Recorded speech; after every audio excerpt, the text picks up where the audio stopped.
thanks for that introduction. Opera folks, it is good to be back with you. Where did the summer go?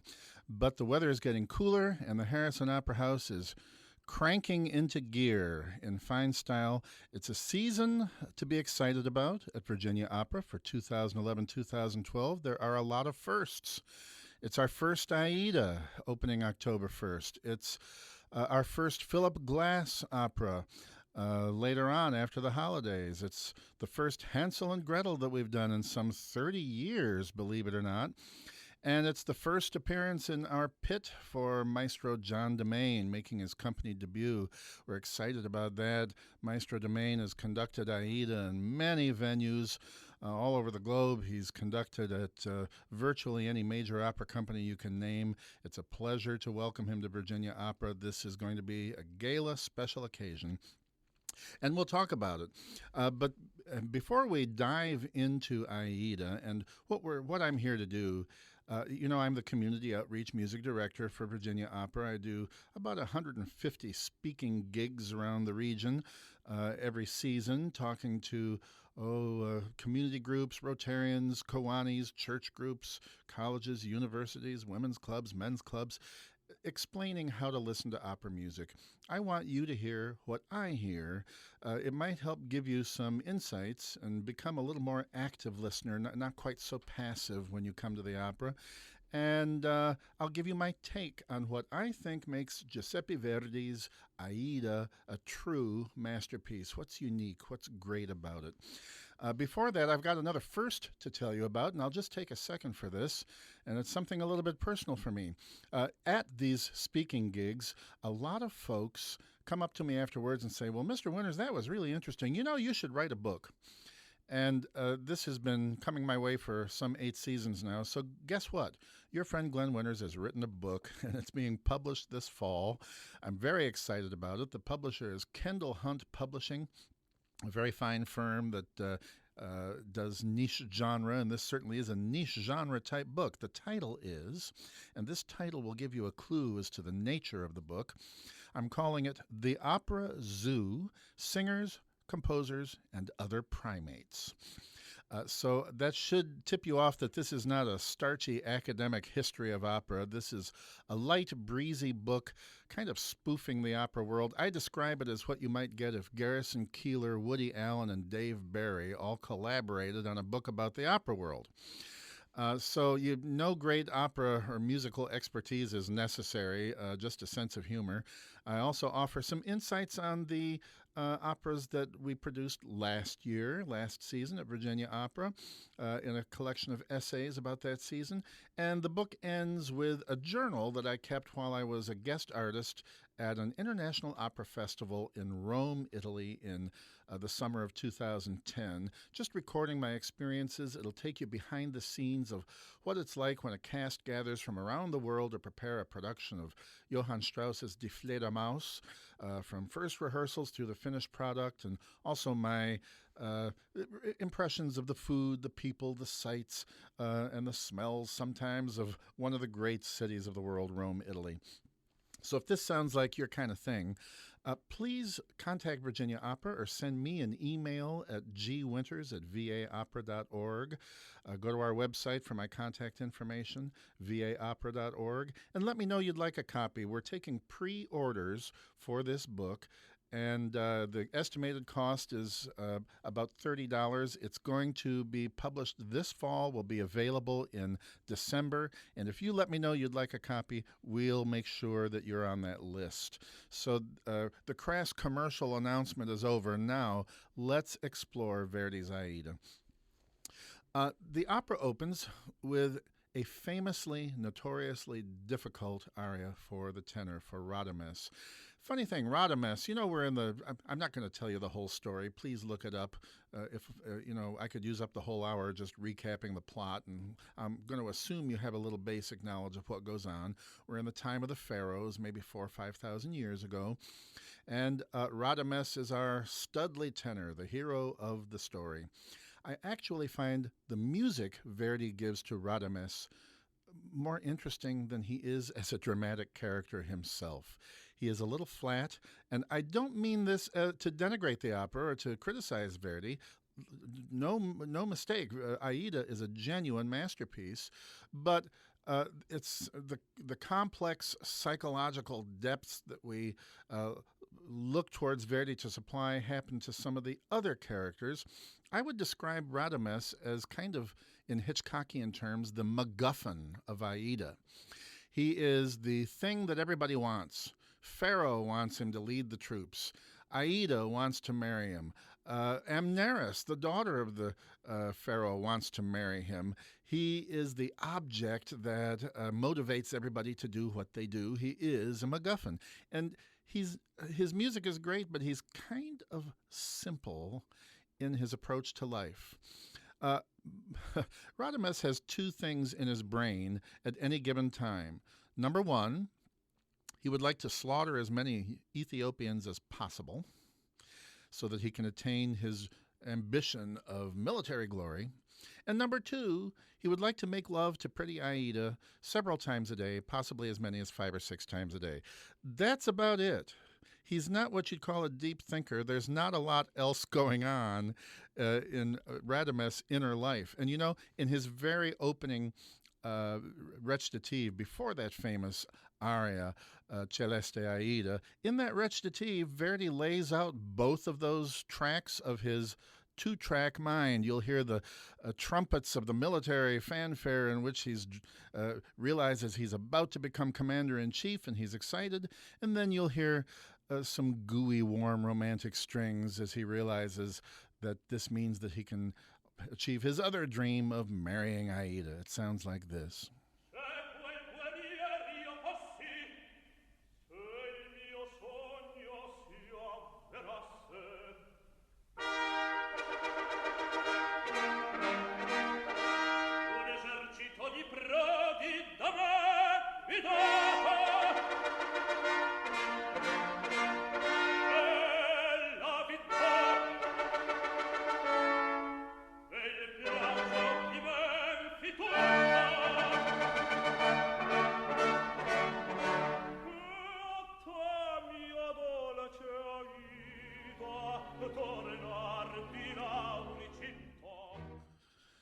There. Now you know everything there is to know about Radames.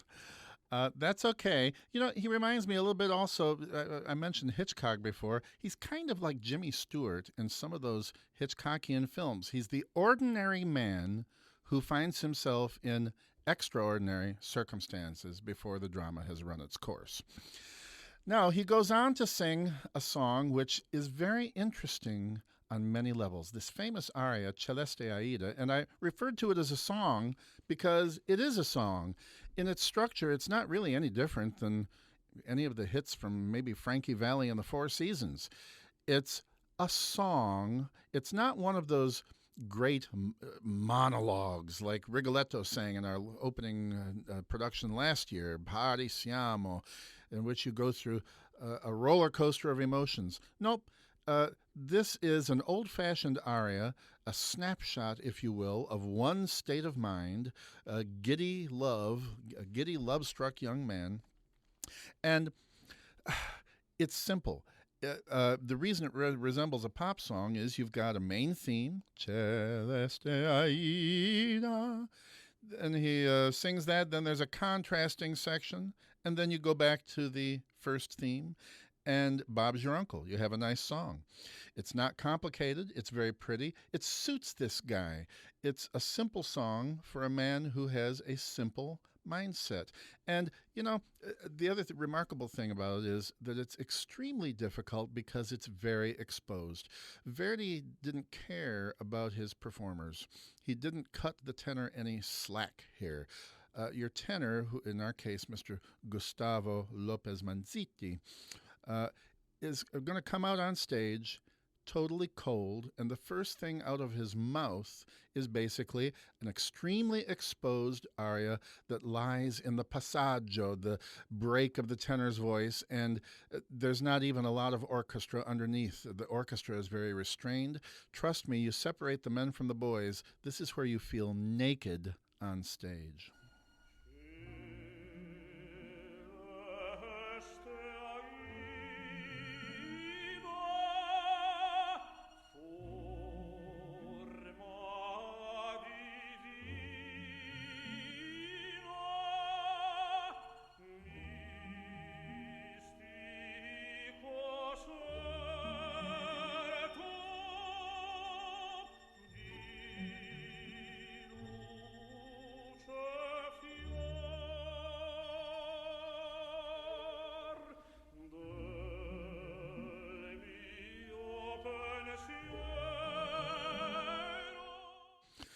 And that was Carlo Bergonzi handling that awkward tessitura very nicely. Now, there's something interesting about that B section when we go to a contrasting theme. Let me sing a little scale fragment for you. Do, re, mi, fa, sol. The first 5 notes of a minor scale. 1, 2, 3, 4, 5. Now, if I start on so and go down to do, so, do, 5, 1. Several times in this opera, you will hear the music, either in the vocal line or the orchestra, have a figure that starts on the 5th tone and goes down, descending motion, to the 1st tone of the scale. That means something. In this instance, Radames is singing, once we're together, Aida won't miss her homeland so much. I know she misses Ethiopia with the lovely blue skies, blah, blah, blah. Guess what? This is the first of many examples in this opera in which a descending 5th is going to be the musical representation of Egypt's great enemy nation, Ethiopia.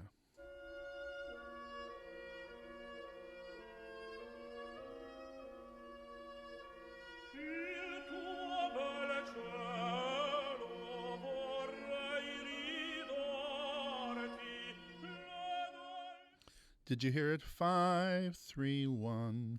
This is what I mean by not being passive when you listen to opera. You want to be an active, a little bit analytical opera. And this is a cool game you can play. During the course of the opera, be on the alert for descending 5ths, and then look up to see what the words are on those super titles, and you'll probably notice that somehow Ethiopia is being referred to. That's very cool. Of course, we call that a motive. There's no extra charge for calling it a motive. And then the really difficult ending to this aria, he's singing that when we're together, Aida and I, our glory will be near that of the sun, vicino al sol. So where is the sun? Well, it's up in the sky. So his voice is going to climb on the final phrase until he's at one of those climactic high notes. The problem is Verdi wrote it to be sung as softly as possible with, I think, 4 or 5 iterations of the Italian word for soft, which is piano. One tenor in 500 is capable of doing this. Carlo Bergonzi can do it, but in this recording, he chose not to. Verdi came to understand late in his life that, that's probably not going to happen very often. Here's Carlo doing it his way.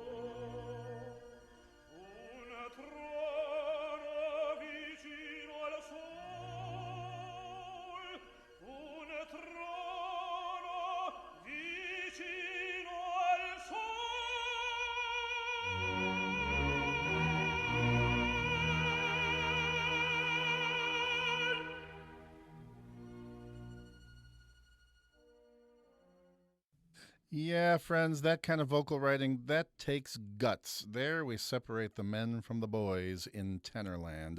And you know what? There's no way you can always know that it's always risky to sing the end of that aria. I don't. If Caruso could come back from the dead and sing at the stage of the Harrison Opera House, his fingers would be crossed. There is that element of the circus to opera performance. It's difficult, and sometimes the high wire act falls into the net. But I have confidence in Mr. Manzitti. Now, we soon meet the other principal characters. Aida and Amneris come out, and there's a good deal of intrigue. Everybody, Amneris truly loves Radames. She is suspicious that he's in love with someone else. She is fearful that it might be Aida, though she's not sure. But before long, we have that first element of the grand, pompous display that marks grand opera. When the king and his retinue come in, and the pharaoh is going to announce the winner of American Idol, or rather, he's going to announce the candidate that the goddess Isis has chosen to lead Ethiopia into battle. But first, They have breaking news from CNN. Uh, they have a spy who's been sent on a reconnaissance mission to gather information about Ethiopia, and he comes back with the horrifying news that thousands of Ethiopian troops are on the march up the Nile, heading towards our homeland. They're going to slaughter us. And again, now that you know how to listen analytically, listen to the beginning of the messenger's report and see if you hear what I hear.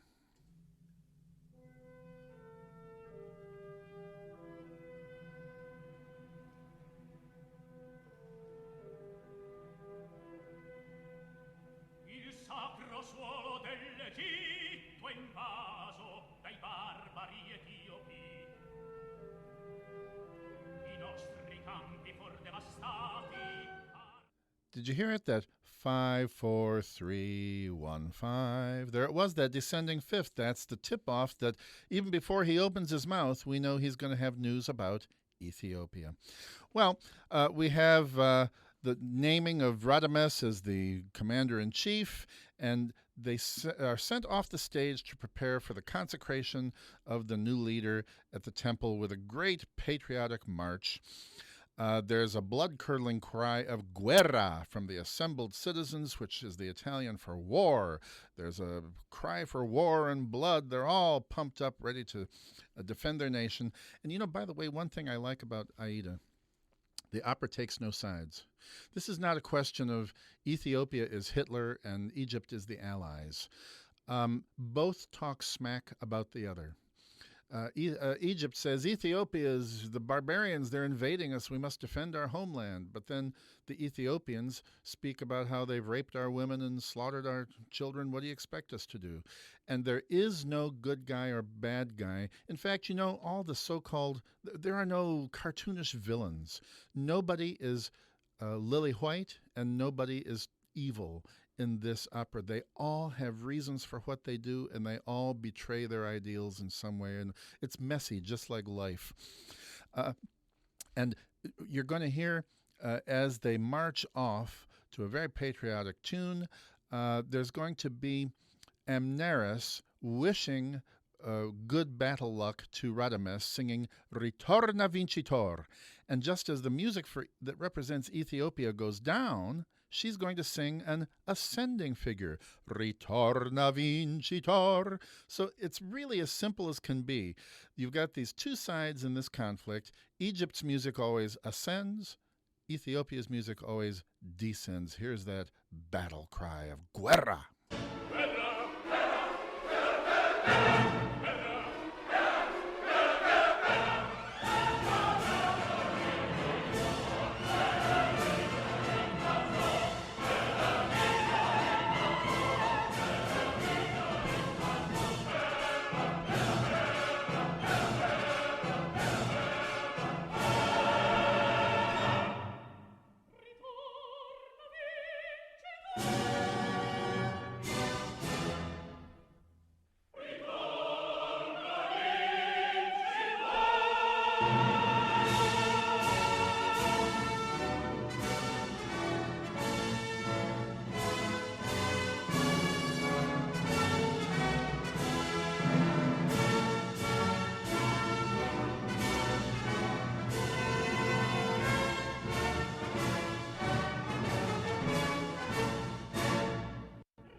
Now, that last Ritorna Vincitor, that was Aida. You see, when Amneris sang it the first time, everyone on stage joined in, Return victorious, including Aida. She kind of got caught up in the moment. After all, she does love this warrior, Radames, and she's happy for him. But, of course, once everybody has processed out and Aida is left alone on the stage, she has this moment of, oh my Lord, what did I just say out loud? Because, of course, if Radames returns victorious, it will be at the expense of the lives of her countrymen. I'm sure you know Aida is an Ethiopian princess, but no one knows, absolutely nobody else knows that she is royalty. To them, she is just a peasant who was taken to be a slave in one of the previous battles. So she's in an untenable position. She's really between a rock and a hard place. And she's going to process her feelings in a song which is the polar opposite of Radames' earlier solo, Celeste Aida. As simple as that one was, this one bears no relation.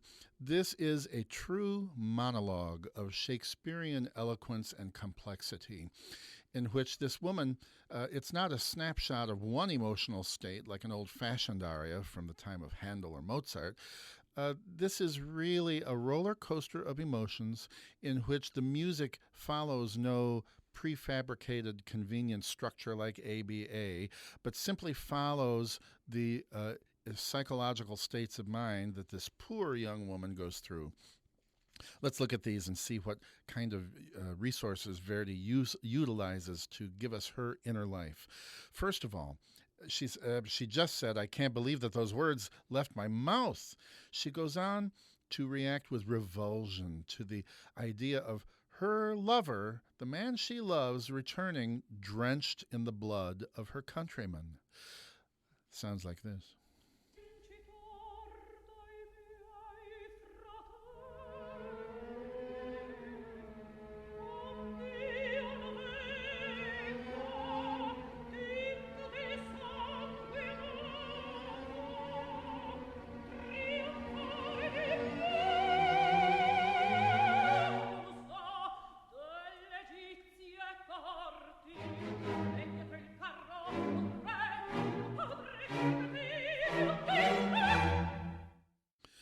So that's her expressing the fact that that's an unacceptable outcome for her kinsman to be slaughtered.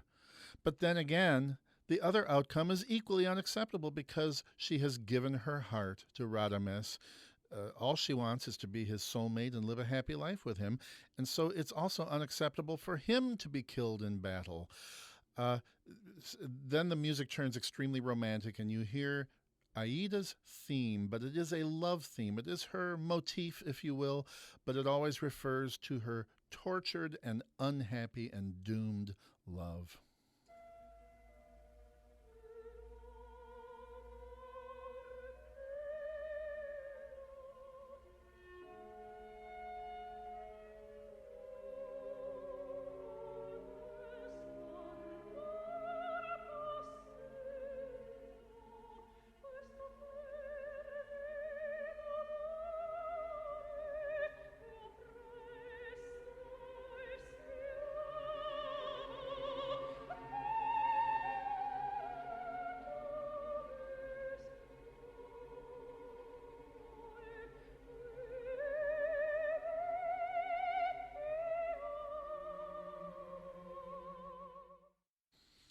Sung by the great Renato Tebaldi in that recording.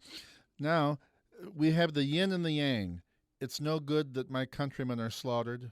It's no good that my hero and my lover is killed. So now we have the hand-wringing, the anxiety. I'm confused. I don't know what to do. How did I get in a situation like this? And so with the music has the emotional affect of great anxiety, and there's a detail in the orchestra I love.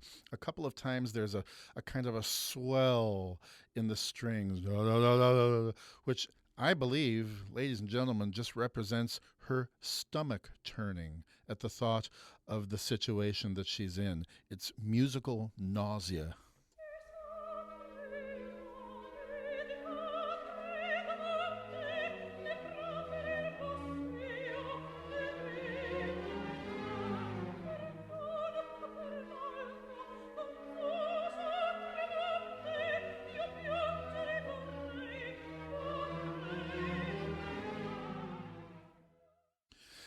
And in all religious traditions, what are we taught to do when we have problems that are bigger than we are, that we can't fix? We are taught to pray. Well, ancient Egypt was an extremely religious society, and so were the Ethiopians. They have their primitive gods, and so this scene ends quietly with a prayer, and there's something really remarkable about this end. She's going to pray, Numi pietà, pietà nel mio soffrir. God's have pity on my suffering. Um, some of you may recall my remarks about last year's production of Così fan tutte. I referred to the opening trio sung by the old bachelor and the two young uh, soldiers, Ferrando and Guglielmo, who are engaged.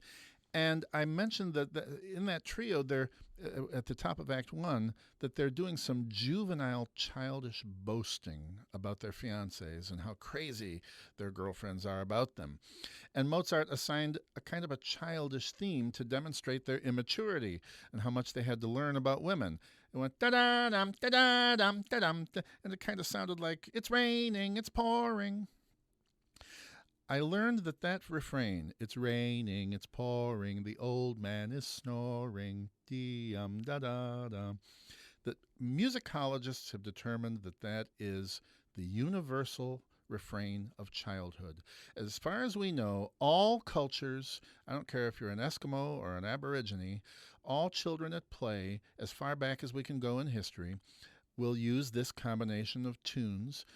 Timmy is a loser. With that in mind, I want you to listen to the theme of Aida's prayer. Notice the contour of it and how beautifully it tells us words aren't needed. We know that this adversity has put Aida in a childlike state of helplessness.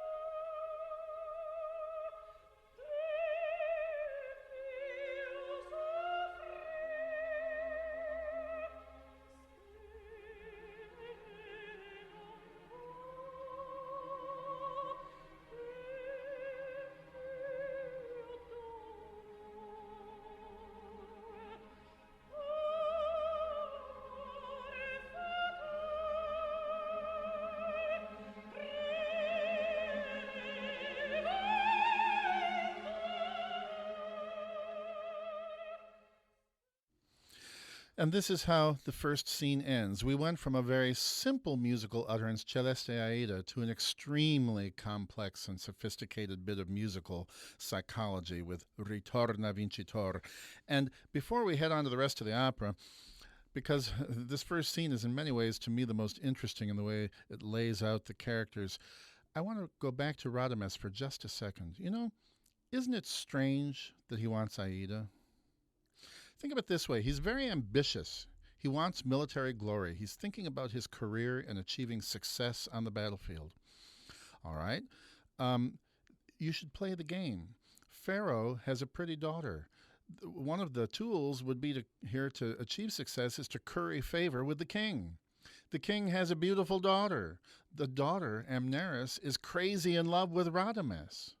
Wouldn't the smart thing to do be to take Amneris out for a lobster dinner and a Broadway show and woo her and marry her? Wouldn't that be the way to make sure that the Pharaoh likes you the best?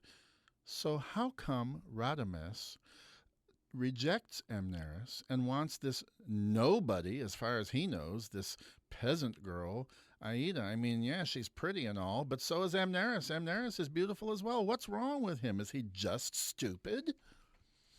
Well, and I've read other scholars saying, well, this is not realistic. No aristocrat or person highly placed in history would ever make that sort of a choice. It's just not done. I went to an expert to find out. I'd like to tell you about a friend of mine. Her name is Dr. Duana Welch. Duana is a developmental psychologist with a PhD. She lives in Austin, where she teaches psychology, and she has a very popular website and blog called Love Science.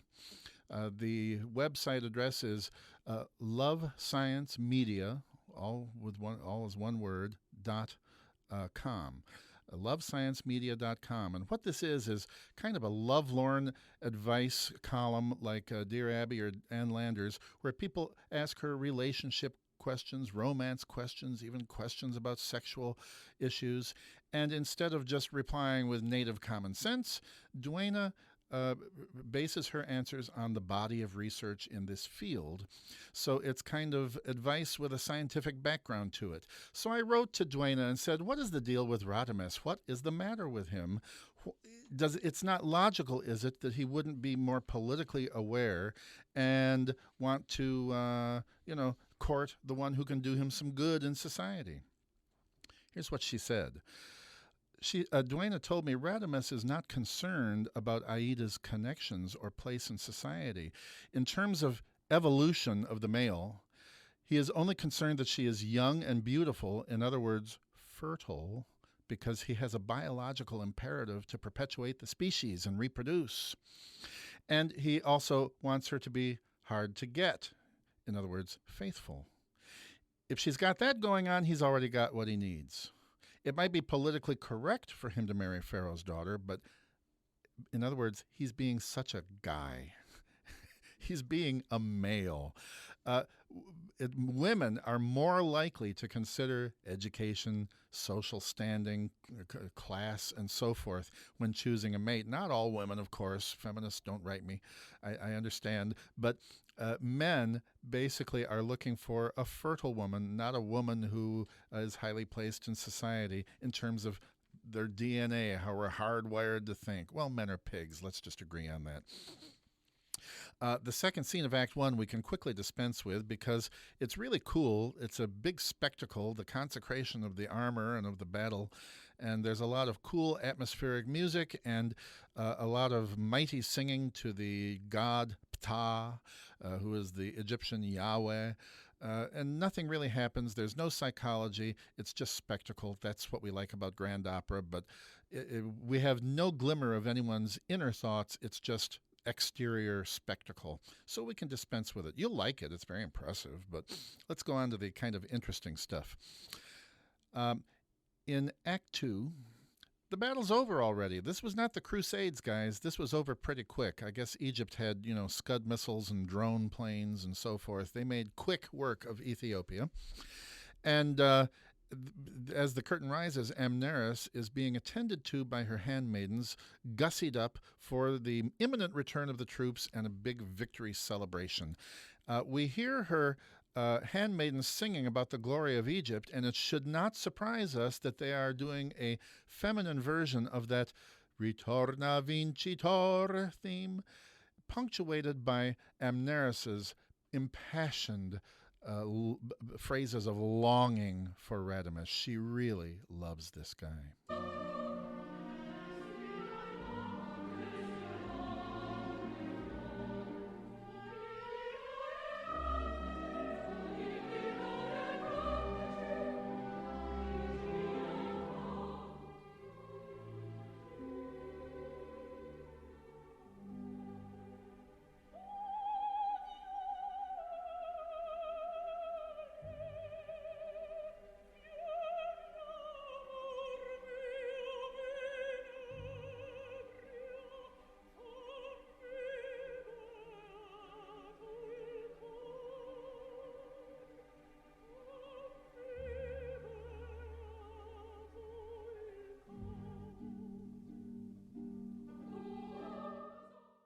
Yeah, she's in love, and she's heartbroken because it's so obvious. Every time she drops her hanky, Radames does not pick it up. He's not going for it. And it's got her brokenhearted. This aspect of her life leads Amneris to make decisions that show an unattractive side of her nature. We're about to see her be quite conniving. She calls for Aida because she wants confirmation of her suspicions that Aida, her own slave, is the woman that Radames prefers. And she's quite sly about this. She feigns friendship. It's kind of like, hey, Aida, come sit by me. I don't really think of you as a slave. We're more like sisters. Don't you think so? Io sono tua amica. I'm your friend. So let's just have a little girl talk, shall we? And she says, so, are you dating anybody? Seeing anybody? Are you in love? She's hoping, Aida knows better. She tries to play the cards close to the vest. And Amneris is singing music that is benign and non-threatening.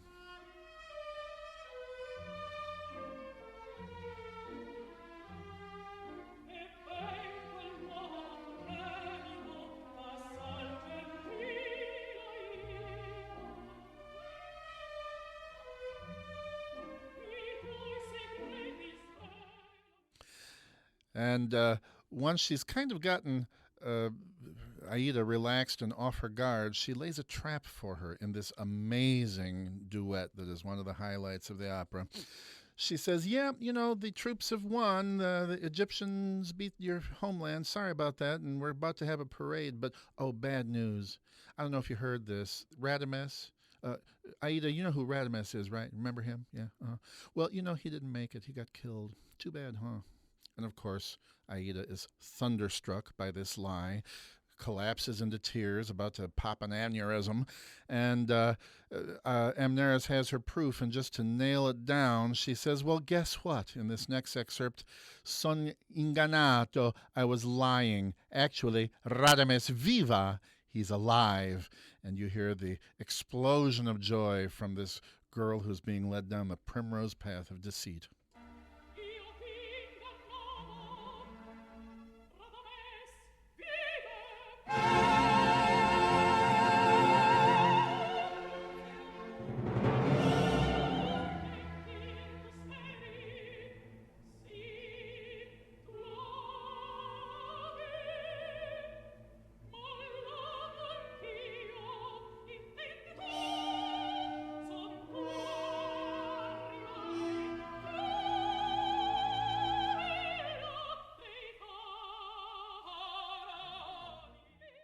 And those three blasts from the horn as Amneris angrily reacted were kind of a musical jabbing of her finger into Aida's chest, saying, "Back off." So that's how it is. Well, guess what? I'm your rival. He's mine. Keep your hands off him. And she goes on to tell her, "I'm going to crush you under my heel like a cigarette. This is war." So all of that, we're just sisters. That's over now because the cards are on the table. We go on to that triumphal march. You've all heard it once again. This is why Virginia Opera has never done Aida before, and why regional opera companies often don't attempt this opera. This is not the Barber of Seville. This is grand opera and calls for immense resources. It's a hugely expensive. This is to movies to opera what Cecil B. DeMille's epics were to movies. This is the Ten Commandments. It's Ben-Hur. It's a cast of thousands. A lot of Virginia opera productions you can do with no chorus or a chorus of maybe 8, 2 on a part, and an orchestra perhaps between 30 to 35 if it's bel canto or Mozart or Handel. Here we've got a choral orchestra of about 50 and more than quadrupling the chorus, plus supernumeraries playing prisoners and soldiers, plus the Richmond Ballet dancing and hopping around. Yes, I know that in New York and maybe Berlin and other places, La Scala, you might see camels, horses, and elephants. Well, folks, this is Norfolk. It's not Berlin. No camels, no horses, no elephants, no walruses, no manatees, no sea lions. I was thinking of maybe rounding up some kittens from the SPCA, but it just didn't read from out in the house, so we've abandoned the kittens. However, this is going to be as much of a cast of thousands as we can find costumes for. And here's a tune everybody knows, but there's something interesting about it. Listen to the famous Triumphal March. It's played by 2 trumpets, one in A flat and one in B.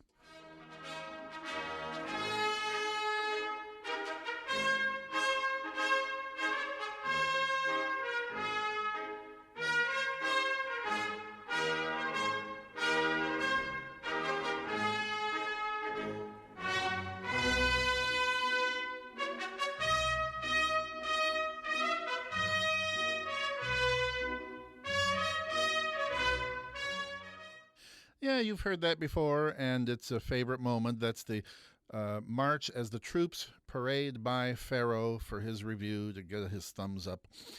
And here's something interesting. This idea, a lot of times you just get trumpets in B flat in an orchestra. Well, here Verdi specifically requested 2 trumpets pitched a third apart. Now, Aida premiered in 1871 on Christmas Eve in Cairo. About a half a century later, in 1925 or 26, around there, King Tut's tomb was opened for the first time, and among the treasures they found a couple of trumpets. One I think one was 26 inches long, the other 28 inches long, something like that. Turns out they're pitched a third apart. There is no way Giuseppe Verdi could have known that he was being authentic. He just thought it was cool sounding. It turns out it was incredibly faithful to the times. Isn't that interesting? Well, the rest of the scene is very loud. You'll like it. Oh, there's ballet. There's, popcorn popping all over the stage, basically. Quite a bit of spectacle. I prefer to leave you to enjoy that, and let's talk about some more of the real psychological meat of this opera, because at its core, strip away all the extras and all the manatees, and you've got a very intimate love triangle, is really what it is. And the intimate aspects of it are what fascinate me. We need to meet Aida's father, King Amonasro, who's been taken prisoner. Just as no one knows that she is Princess Aida, nobody knows that he's the king. And during the course of his imprisonment, he wants to use his daughter Aida to pump Radames for military secrets. He wants to know where the Egyptian troops are stationed so that his Ethiopian troops that have reformed may attack. He's going to get Aida to betray her lover. Now, before you hear this, this is one of the top 3 or 4 scenes that I think Verdi overcomposed, and I'll tell you why. It had special meaning for him. If you know anything about Verdi, you know that his personal life was incredibly sad. At a very young age, he lost his childhood sweetheart wife, Margherita, to encephalitis, and shortly afterwards, his baby infant son and his baby infant daughter, Victoria, of whom he was greatly to whom he was greatly attached. He went catatonic with grief and depression in a black hole. It took him years to work his way out of this, and one of his tools for self-therapy was to put his anguished feelings of parenthood on the stage with a series of classic father-daughter relationships. There are 9 or 10 Verdi operas to which father-daughter relationships are central, and in most of these, the father abuses, mistreats the daughter, and in some way causes her doom, her ruin, her death.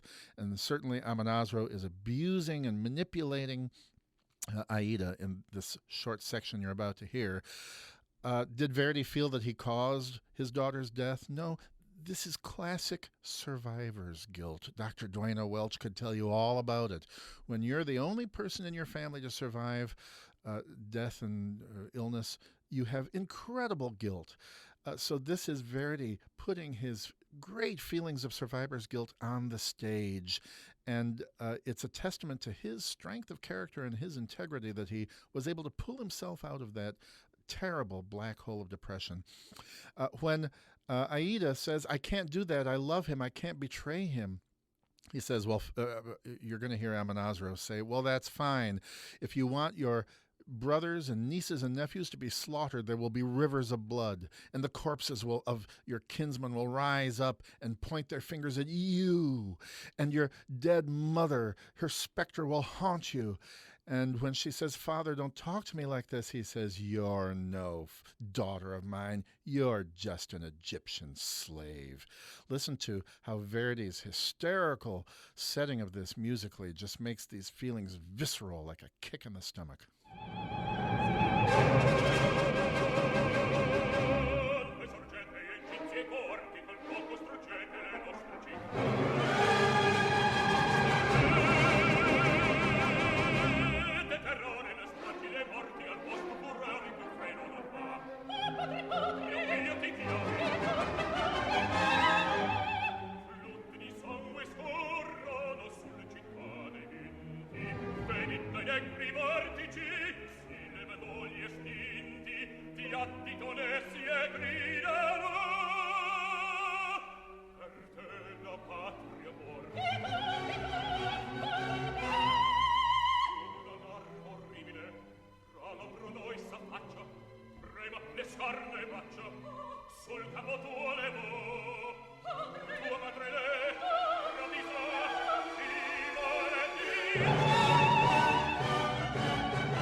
El Pharaoh, tu sei la schiava. You are just Pharaoh's slave, which she can't take. He guilt trips her into agreeing, and she's going to do it. I told you none of the villains are totally without rational. Everybody who does something bad in this opera has a reason that they could defend their behavior. And Aida, though she's a good girl, she's about to betray her convictions. She's about to capitulate to her father's bullying, and she is going to lead and tempt Radames into betraying his country and committing treason. Now, this little scene, and we're just going to hear snippets of it because it occurred to me it's very similar to a scene in Bizet's Carmen, which at the time Aida came out was still a new opera. It had been premiered just 3 or 4 years earlier. And there's a scene where Don José in Carmen, on his way to see Carmen after being let out of prison, is very joyful and is singing a happy song because he's going to see his girlfriend. Let's hear a little bit of José's happy song from Carmen.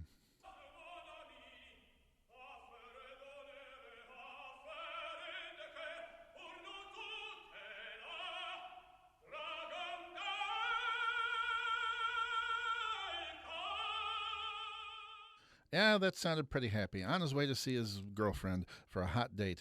But Carmen, when he arrives at the tavern of Lilias Pastias, says, "No, you don't love me." "What?" "That's right. If you loved me, you'd give up the army and run away with me and become a gypsy. Oh, it's great. You stay up all night drinking and stealing. Come on, do that instead." To horrified Don José, here's Carmen tempting him.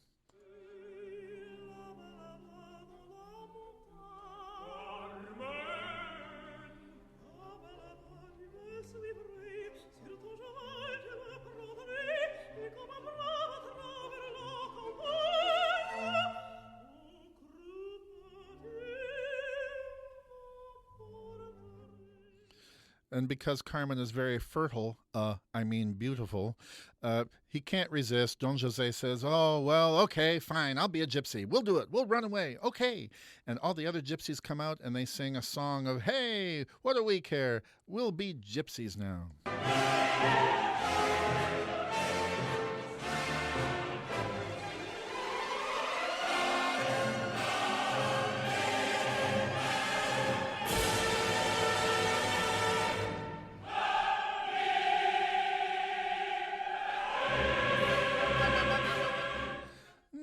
Let's jump ahead. Well, let's jump ahead to 1871 with Carmen, but jump back 5,000 years to the banks of the Nile in Act 3. And Radames is in a very similar situation. Like Don José, he comes bouncing in for a one last hot date with Aida before he has to marry Amneris at the king's behest.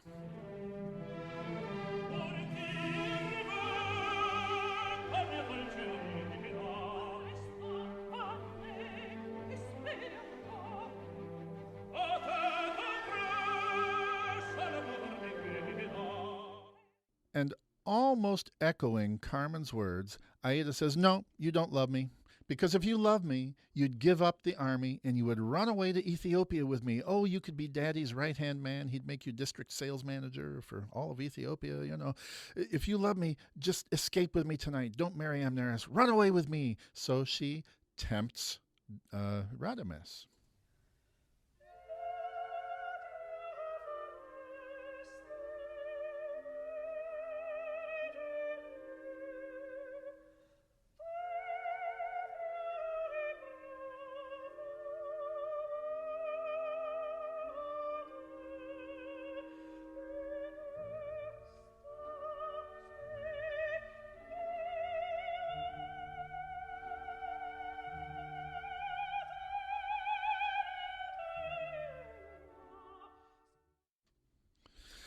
And just like Don José, Radames, against his better judgment, says, okay, we'll run away to Ethiopia and I'll be an Ethiopian now. Oh boy, yeah, we'll be happy. And oh, by the way, we'll want to avoid I-64 and we'll take, the Monitor Merrimack instead because my troops are stationed on I-64. So we'll take the other bridge tunnel.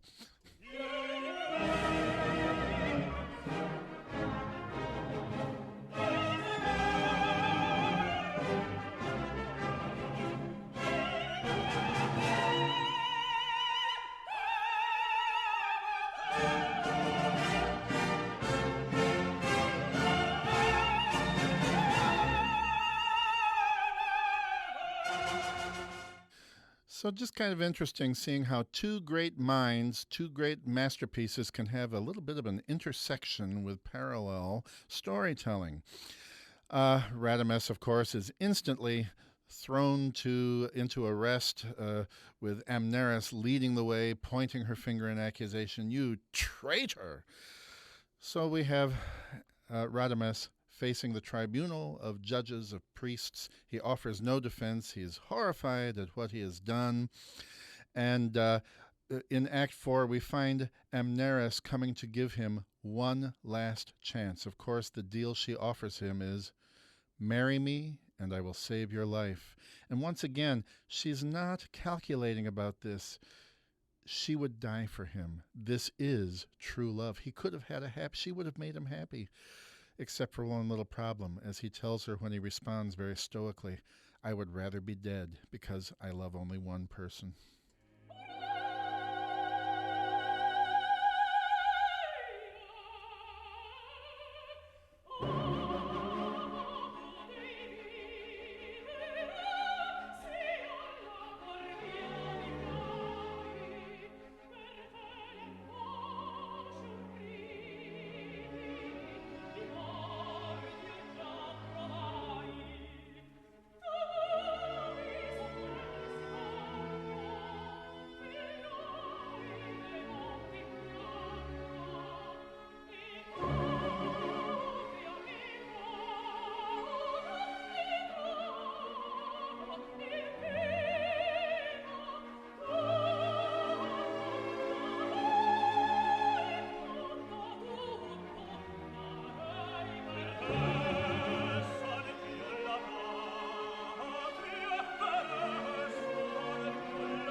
Oh, that's the good stuff. That's why I like opera. That's why opera makes me happy to get out of bed every morning. It's raw emotion from the heart, utterly sincere, made bigger than life by music, which is what music always does to words and emotional states. So she is willing to leave him to his fate. She could save his life, but her broken heart and her wounded pride will not permit it. It's not a good way to go. I don't recommend it as a choice of death. King Tut was found in a tomb under a temple.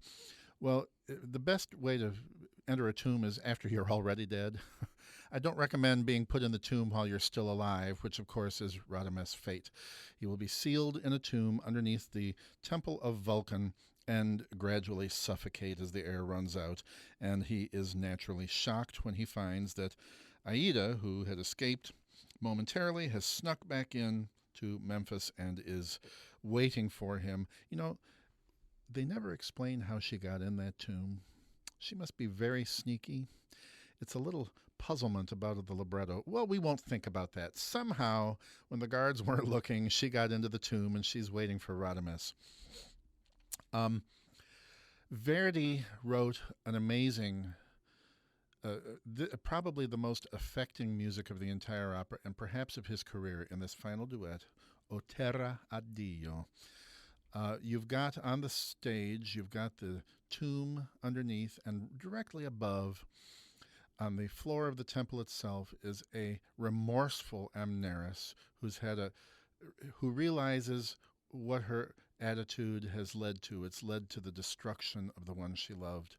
And she's weeping and praying to the goddess for peace, while below her the two lovers suffocate gradually in each other's arms. Now, Verdi was unhappy.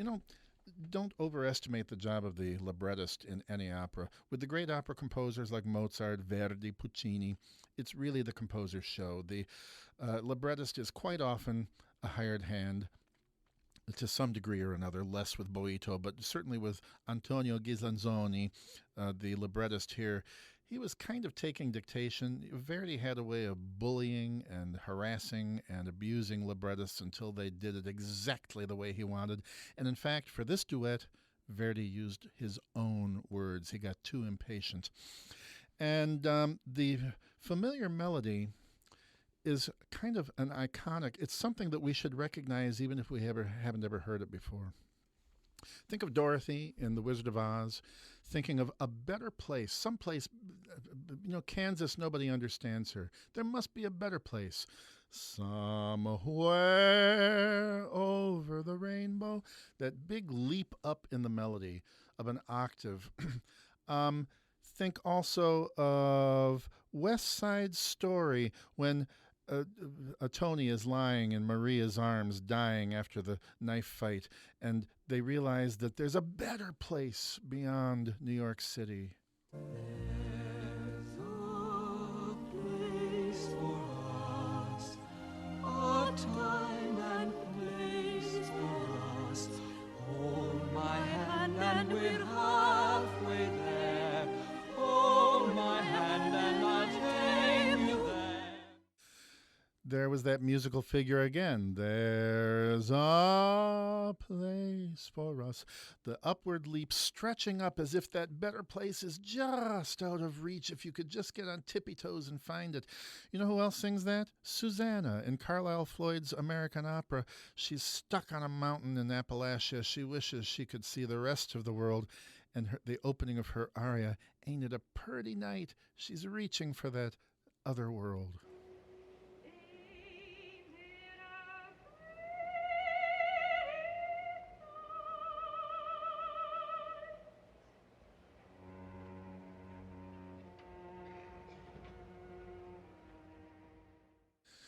But you know what?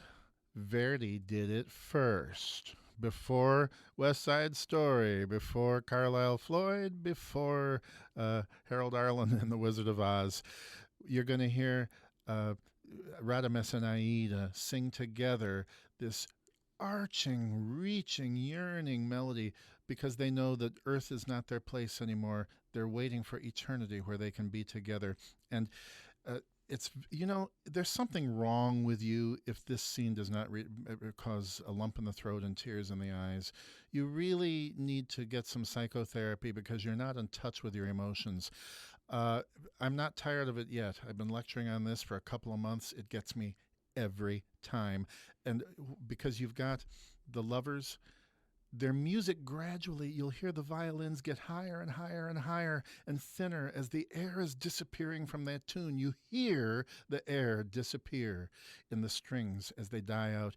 And you hear the remorseful Amneris, who has learned about what really matters in life, too late, praying for peace as darkness descends in the tomb. Great drama.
Well, that concludes, that's all we have time for. That's the end of my dishing on what I think is great about a great opera, Giuseppe Verdi's Aida.